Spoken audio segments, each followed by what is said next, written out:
warahmatullahi wabarakatuh. Selamat siang dan salam sejahtera untuk kita semua. Yang saya hormati Ketua Forum Tanah Air dan teman-teman sekalian. Ada beberapa catatan saya dari omongan-omongan tadi yang ingin saya sampaikan. Ya agak lompat-lompat karena saya catat-catat sambil ngomong tadi. Pertama ingin saya sampaikan bahwa apa yang disampaikan Pak Prabowo itu sebuah harapan. Sebetulnya memang beliau dari dulu seperti itu. Saya contohkan begini ya, di semua kesatuan yang dipimpin oleh Pak Prabowo, pasti kesatuan menjadi sangat baik dibandingkan sebelumnya. Contoh misalnya ya, beliau pernah danjen Kopassus tanpa mengecilkan danjen-danjen sebelumnya. Saya ikut berapa kali ulang tahun Kopassus, Pak Prabowo juga sudah ada di mana-mana, udah nggak menjabat lagi. Tapi kalau disebut, ya selama setiap ulang tahun kesatuan pasti disebut ya, komandan pertama, komandan kedua. Komandan-komandan lain hampir tidak ada tanggapan. Ya mohon maaf dengan tidak mengucapkan.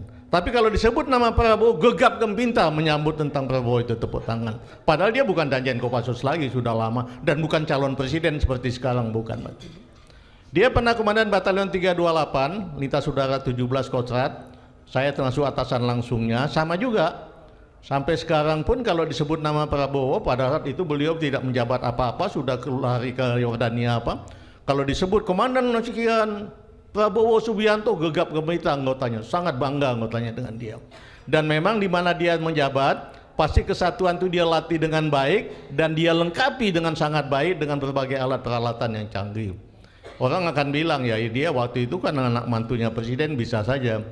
Tapi apa semua orang yang jadi punya kemampuan gitu mau? Nah, mungkin lebih baik dia pakai uangnya untuk sewa private jet kemana-mana daripada untuk kesatuan, mungkin seperti itu. Dia juga sangat peduli. Saya punya pengalaman lagi dengan dia. Saya pernah pendidikan intelijen short course sama-sama beliau di Hawaii. Kami bertiga, saya pimpinannya. Bahasa Inggris saya tentu saja tidak sebaik bahasa Inggris Prabowo, tapi dia sangat banyak membantu saya dengan tulus. Artinya bahwa dia nggak peduli pada saat dia itu bukan komandan pun bukan pimpinan. Pada saat dia bisa membantu untuk kesuksesan itu pasti dia lakukan. Ini sekedar memberikan harapan juga ya. Pada saat beliau danjen Kopassus, beliau pernah berkunjung ke Akmil. Saya gubernur Akmil waktu itu. Bang, aku mau ke Akmil bang. Ya, naik apa wo? Saya bilang, pakai heli. Saya terjun bebas bang, free fall. Hah? Seorang bintang 2 masih mau free fall. Hebat banget itu. Saya kira kalau saya terakhir terjun itu saya pangkat letnan kolonel. Nggak tahu teman-teman yang lain mungkin ada yang bintang 2 masih mau terjun bebas. Dia free fall. Buat saya sangat menguntungkan. Oke, wo, saya bilang, saya kumpulkan taruna di lapangan. Dan kebetulan dengan dia terjun free fall itu buat saya poin yang baik untuk memacu anak-anak taruna. Tuh lihat, kalau jadi pimpinan seperti itu, bukan setelah pangkat tinggi kemudian duduk di belakang meja, enggak. Betul-betul turun ke lapangan sama-sama dengan anggotanya. Pada saat saya komandan gubernur Akmil juga, dia merenovasi total, lupa saya 4 atau 6 gedung kelas gitu, yang tiap gedung itu ada terdiri dari 3 atau 4 kelas gitu. Dan itu luar biasa sekali karena dia nggak ada hubungan apa-apa. Dia hanya pernah taruna di situ, itu aja. Kembali kalau orang yang skeptis begitu mengatakan, iya Pak, buat dia kan gampang mengerahkan orang untuk bangun. Tapi apa semua orang mau seperti itu? Buktinya ya ada orang yang punya duit banyak juga lebih baik dia foya-foya sendiri kemana-mana daripada ikut-ikut seperti itu.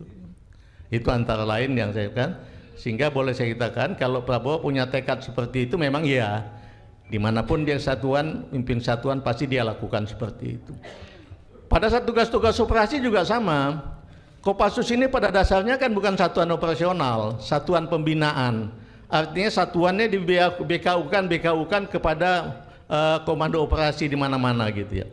Jadi dia sudah kehilangan kendalinya di sana, kecuali masalah pembinaan. Tapi di mana pasukannya ada, dia acap kali datang tiba-tiba ke situ untuk inspeksi sama pasukannya. Dan itu kadang-kadang mengganggu juga, karena mengganggu pengendalian operasi. Tapi terlepas dari itu menunjukkan dia betul-betul tidak mau lepas tangan dari kesatuannya. Jadi saya bisa katakan dari aspek itu, bukan saja dengan pidato awal dia, tapi memang manusianya seperti itu. Dia akan berusaha keras, pada saat memimpin organisasi yang menjadi yang terbaik.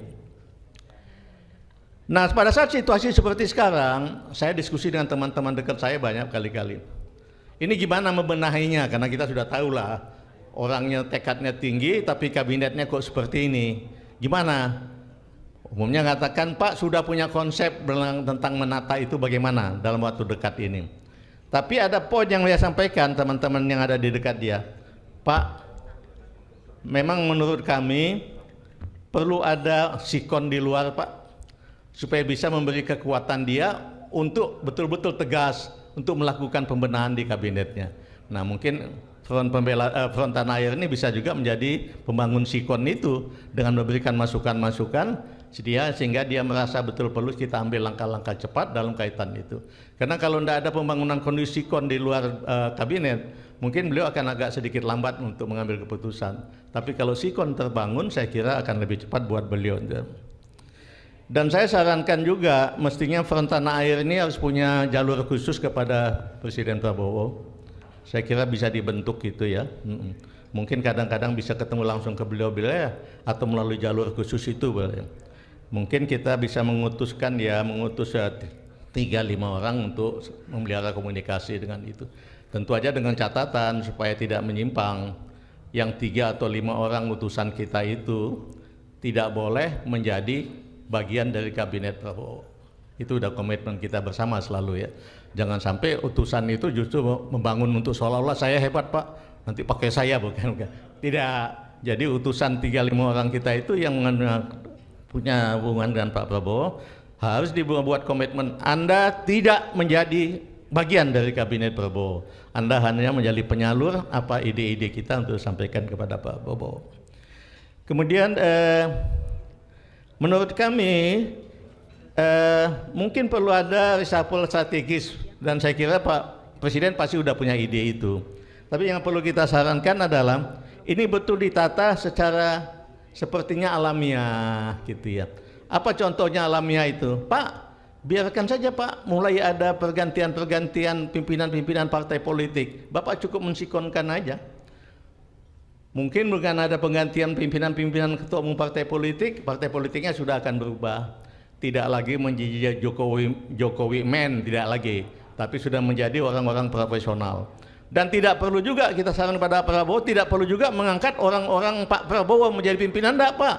Nanti itu justru akan mengembalikan apa yang telah terjadi masa lalu. Menjadi DPR sudah kehilangan hak kontrolnya karena semuanya orang Prabowo lagi. Enggak, bukan itu yang kita maksudkan.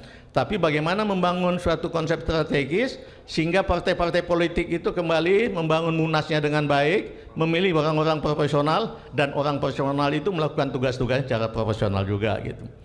Kemudian juga setiap ada pergantian reshuffle kabinet, ya memang untuk menjaga situasi, orang yang dicopot, mohon maaf ya, di reshuffle dari partai politik tertentu, hendaknya diganti dari partai politik itu juga, tetapi pilihannya Prabowo Subianto, bukan titipan orang siapa-siapa gitu ya.